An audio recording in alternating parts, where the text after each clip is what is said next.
सारे बहन भाइया ना हाथ जोड़ के न राम राम।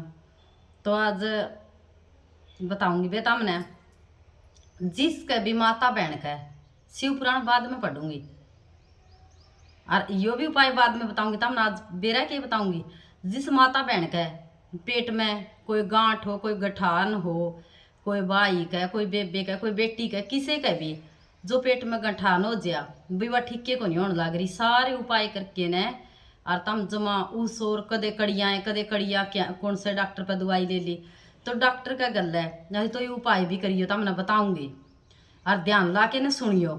पहला तो शिव पुराण पढ़ांगे थोड़ी और फिर उसके बारे में बताऊंगी भी के किस चीज का नाम लेके न और शिवलिंग पे के चढ़ाना चाहिए और किस चीज चढ़ाना है भी जो पेट में गठान हो रही हो, जो पेट में कोई और दिक्कत हो रही हो, कि में भी दिक्कत हो जो पेट का में हो तो वह सारी चीज ठीक हो जाएगी। उस उपाय करना है करके जरूर देखियो, आजमा के जरूर देखिए भी तम नहीं सोचो कदे न्यू करे सामने का भी ना है जमा 100% आराम होगा। एक करके तो शिव पुराण पढ़ लिया थोड़ी सी तो सारी बेबे शिव पुराण ध्यान ला के सुनियो। शिव पुराण अपनी आप सामने सामने में पूरी करांगे, सारी बेबे गल्ले सुनिया करो और गल्ले लाइक सब्सक्राइब भी कर दिया करो बेबे, कमेंट में लिख के बताया करो भाई क्यों करके लागा था मैंने, किसी का लागा है किसी का नहीं, कोई बात नहीं, नई नई सी हूँ तारा गला जरूर जुड़ी रहूंगी से मेरे तो कितने कुछ बनो कुछ नहीं और तमने जरूर शिव पुराण जरूर सुनाऊंगी। तमने ध्यान ला के सुनियो और बाद में तमने यो बहुत बढ़िया उपाय बताऊंगी। आखिरी लग वीडियो गला जुड़े रहियो, आखिरी लग जुड़े रहियो। आज की वीडियो बहुत बढ़िया है, कदे नहीं सोचो भाई शिव पुराण पढ़ने लग गया कौन, फिर बाद में बताऊंगी। सूत जी ऋषिगण बोले अब हमें स्वर्ग और नरक को भेजने वाले धर्म अधर्म का विवेचन करके बताइए, साथ ही हमें उस सदाचार का वर्णन भी बताइए जिससे धर्म अधर्म को जीता जा सके। सूत जी बोले हे ऋषियों, चारों वर्णों के मनुष्यों को चाहिए कि वे सूर्योदय से पहले उठकर अपने इष्ट देव का ध्यान करें। पूर्व दिशा की ओर मुख करके बैठने से उत्तम फल प्राप्त होता है। उषा काल में शौच आदि से निवृत्त होकर दांतुल करके स्नान करे। नदी में कमर तक का या कंठ तक खड़े होकर स्नान करना चाहिए। घुटने तक के जल में स्नान करना पड़े तो मंत्र बोलकर स्नान करना चाहिए। इसके पश्चात तीर्थ के जल से वहां के देवों और अपने इष्ट देवों को संतुष्ट करे। वस्त्र पहनकर पितरों का दर्पण करे। आचमन संध्या उपासना करके गायत्री का जाप करे। तीनों समय प्रातः दोपहर और सायकाल में संध्या करे। सायकाल की संध्या पश्चिम की ओर मुख करके करे। उंगलियों के छिद्रों से सूर्य को अस्त होता हुआ देखे। प्रदक्षिणा कर शुद्ध आचमन करे। भाई के कहा है भाई जो श्याम का सूर्य छिपे नहीं जो प्रदोष काल हो तो भाई न्यू का आंगलियां के न्यू छिद्र करके ना इनमें को न्यू देखना चाहिए सूर्य। इसका दर्शन करने तो बहुत बढ़िया फल मिला है। अपनी आमदनी के 3 भाग करके खर्च करे। धर्म निधि तथा भोग धर्म से चित्त को बढ़ावे। बचत का कोष नियत करे। थोड़े से निर्वाह करके ही आदत डाले। ऋषि कर्म से धन में से 10वां भाग दान करे। व्यापार के धन में से 6ठा भाग दान करे। यथाशक्ति याचकों को दान करे। दूसरों के दोषों की तरफ ध्यान न दे। क्रोध को उत्पन्न करने वाले ही बात किसी से न कहे। प्रातः साय संध्या और अग्नि होम करना चाहिए। सूर्य की वंदना करे। इसमें क्या बताया भी जो कमाई के जब हम 100 रुपये भी कमाते हो नहीं 100 में तय और से तम 10 रुपये 1 रुपया दान खातर 1 रुपया काटो जरूर उसमें तो रोज उसमें तो काटन का के फल भी जो धर्म खातर भाई गौ माता गौशाला खातर धर्म खातर कोई स्थान बन रहा हो भाई देवालय बन रहा हो कुछ भी बन रहा हो तो धर्म खातर से 1 रुपया काटो भाई उसने काटो जरूर। वो धर्म का महल आओ तो अपनी कमाई अपना आप बद्दी चलेगी। न्यू ना सोचो भाई ये 100 है तो 100 के 100 खर्च कर दिए। 1 रुपया दान में लाओ जरूर यार। क्रोध भाई जिसने भी जो बात तम किसी ने भाई किसी के बारे में गलत कह दिया और वह बात जाके ने जब हम किसी और आगे जाके कह के आओगी उसका गुस्सा होगा उस बात का, उसका दर्द होगा उस बात का, तो वह बात किसी आगे भी ना कहो। जिस बात का दर्द हुआ है इंसान का वह बात कहता है अपने पे दोष लग गया। जब आपने किसी की बात सुन ली, कोई दुखी आदमी आपने कुछ बात कह दिया और उसकी बात आपने सुन ली यार वह बात सुन के जब उसने कह के आओ तो उसका दुख होगा, इस बात का दर्द आओ उसने, तो यह बात किसी ने ना कहो। भाई जो क्रोध उत्पन्न करने वाली बात की मैं बात को नहीं उसने कह दी तो अपने सुन के ना अपने मन में रखो, वह बात किसी आगे ना कहो। एक जो दान करा हानि दान भी बहुत सोच समझ के करना चाहिए। भी दान किसने करना है, दान योग्य कौन है, न्यू देखना चाहिए। जय कोई नशा करता हो, कोई कुछ और करता हो, तो उसने जो अपन ने दान कर दिए, उस दान तय जय वो दान लेके ना 10 रुपये दे दिया अपन ने, भाई कोई भिखारी, कोई मंगता, कोई भी आओ, उसने रोटी खुआओ, उसने भी पानी पियाओ, चाय पियाओ, उस चीज का पुण्य है। जब पैसे दे दिए, नहीं अपन पैसे दे दिए, तो उन पीसिया की जब उसने जाके ना नशा कर लिया, तो वो नशा करने तक अपने भाग में लिखा जाएगा, क्यों आपा ने दिया वो नशे करने खातर। तो कदे भी मंगता भिखारी ने भाई पैसे ना दो, पैसे लेने तक तो वो जब शराब पीएगा और कोई नशे करेगा तो अपने कर्म में लिखा जाओगा, क्यों आपा ने दिए, आपा भी भाग पापी बन गए, उसके भागीदार बन गए। तो यो दान ना, न्यू दान ना करो, चाय पियाओ, पानी पियाओ, उसने वस्त्र दान कर दियो, कुछ और दे दियो, फिर पीछे ना दो। लक्ष्मी ने इसी चीज जगह दो जो लक्ष्मी की आदर हो है, जिस घर में लक्ष्मी का वो हो है, वास हो है, तो इस तरह दान करो लक्ष्मी का। न्यू दान ना करो भाई हर किसी ने ले लक्ष्मी पकड़ा दी, न्यू दान करता है तो अपने पे दोष लग गया उल्टा। ऋषियों ने सूत जी से कहा, अब आप अग्नि यज्ञ, देव यज्ञ, ब्रह्मा यज्ञ, गुरु पूजा तथा ब्रह्मा तृप्ति को कर्म से बताइए। सूत जी ने बताया, अग्नि में द्रव युक्त हवन करना ही अग्नि यज्ञ कहलाता है। अग्नि यज्ञ कई प्रकार के होते हैं। एक तो अग्नि में समिधा द्वारा हवन करना, दूसरा विवाह होने तक ब्रह्मचार्य व्रत का पालन करना ही अग्नि यज्ञ है। विवाह के बाद सुबह शाम हवन करना चाहिए। वनवासी व्यक्ति अपनी आत्मा में ही अग्नि आरोपण करके प्रातः और सायकाल सूक्ष्म भोजन के द्वारा अग्नि का यज्ञ कर लेते हैं। विवाह के समय की अग्नि को सुरक्षित रखना चाहिए। ब्राह्मण लोग देव तृप्ति के लिए एक ही बार अग्नि में हवन करते हैं। शेष समय वेदों का अध्ययन करना चाहिए। भगवान शिव ने प्रारंभ में रविवार को बनाया, फिर सप्ताह के शेष 6 दिनों को बनाया। प्रत्येक दिन की पूजा तथा फल भी नियत किए। पाप की शांति के लिए रविवार दिन की पूजा उत्तम है। लक्ष्मी की प्राप्ति के लिए सोमवार का दिन, रोगों को शांत के लिए मंगलवार का दिन की पूजा करे तथा काली आदि का भजन पूजन करे। बुधवार को विष्णु जी का पूजन करे। गुरुवार को आयु की वृद्धि के लिए पूजन करे। शुक्रवार को भोगों के इच्छुक व्यक्ति व्रत रखे। शनिवार को इंद्रिय विजय होकर स्त्री प्राप्ति के लिए पूजन करे। इसमें क्या बताया भी, हवन का बारे में क्या बताया है भाई, हवन क्यों करना चाहिए, तो हवन करना चाहिए। और भी तर पे भाई कोई न्यू कौन कहता भाई जमा बड़ा हवन करो, किसी पंडित ने बुला के करो भाई, न्यू करो, इस तरह करो, इस तरह करो। कोई फालतू जे किसी का ना भी ब्यों तो न्यू हवन करना कोई जरूरी को नहीं भाई, जमा बड़ा हवन करना जरूरी है।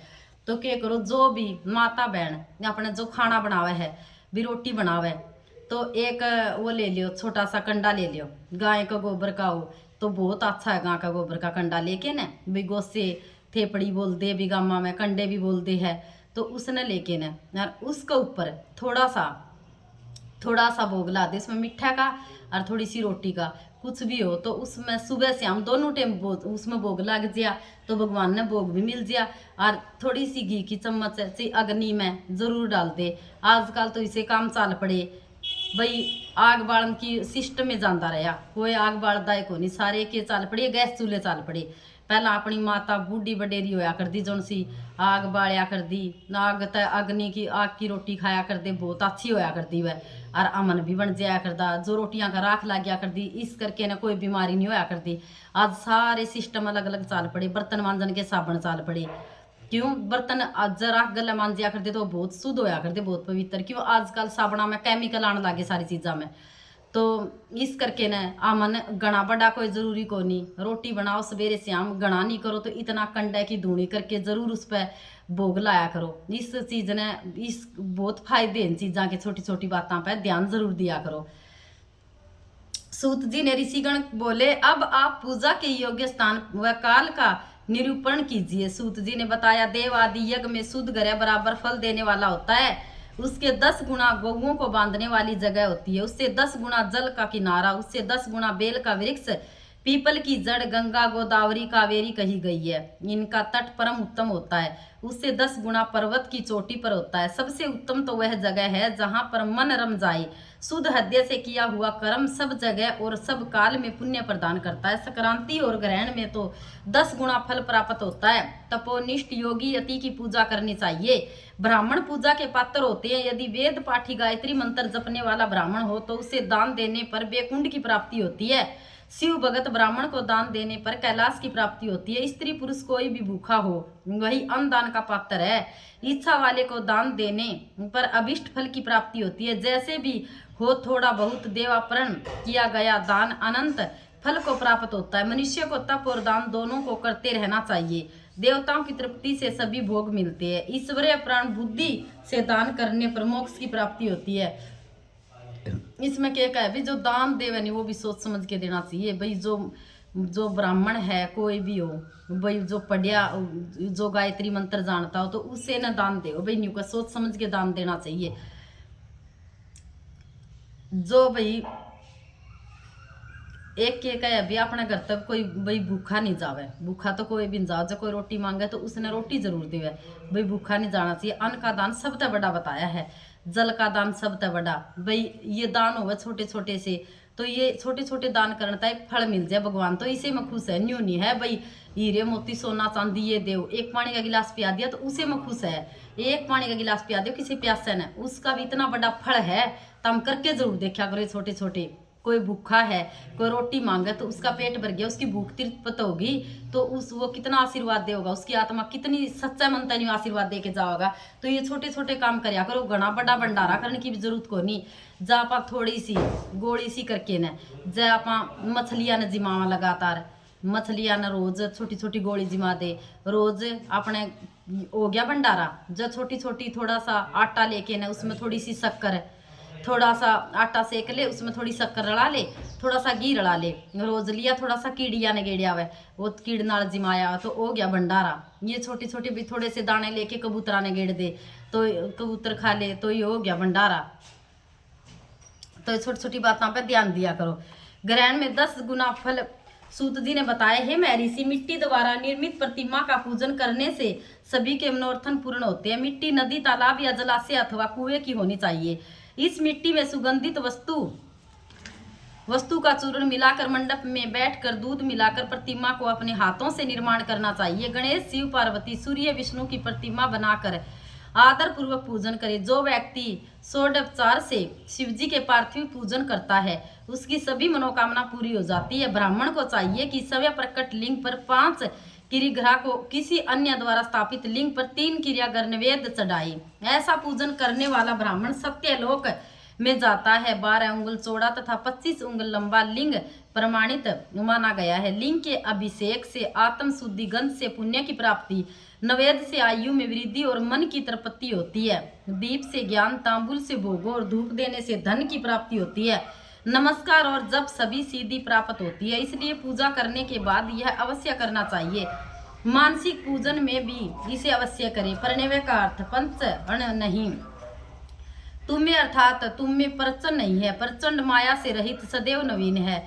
यह सतूल 2 प्रकार का है। इसका एकांत में जप करने से भोगों की प्राप्ति होती है। जो व्यक्ति इसका 36 करोड़ जाप कर लेता है वह योगी कहलाता है। यह अहंकार, ओंकार तथा मकार बिंद के नाद से साथ शब्द काल कला से युक्त है, अर्थात असम इन 3 दीर्घ अक्षरों से मात्राओं से युक्त प्रचंड होता है। वह यह योगी के हृदय में निवास करता है। यही शिव शक्ति की एकता और तत्व स्वरूप है। यह दीर्घ जप द्वारा मोक्ष देता है। ओम का महत्व वेद मंत्रों के प्रारंभ से तथा दोनों समय संध्या करते समय ओम का प्रयोग करना चाहिए। ओम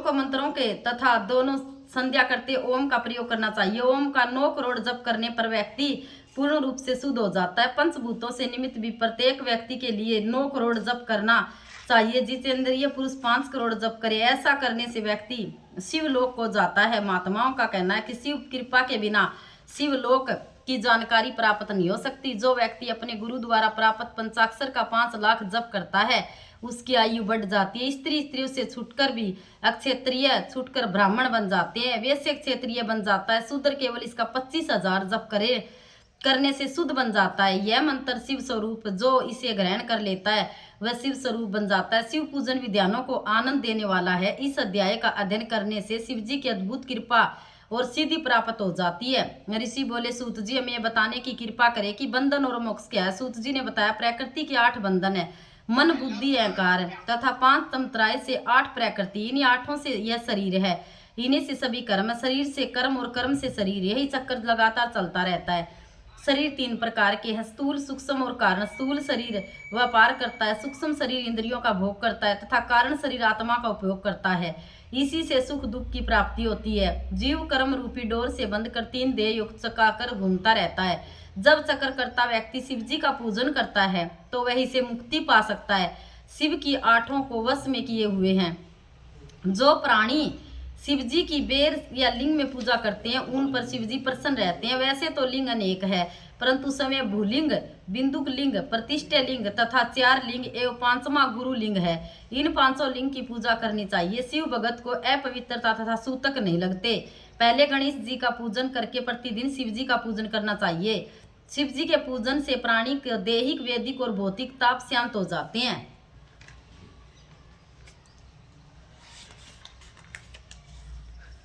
तो या तो बताई तारते शिव पुराण की कथा के बारे में, और तमने बतावा ही भाई उधर से राम राम बेबे सारिया ने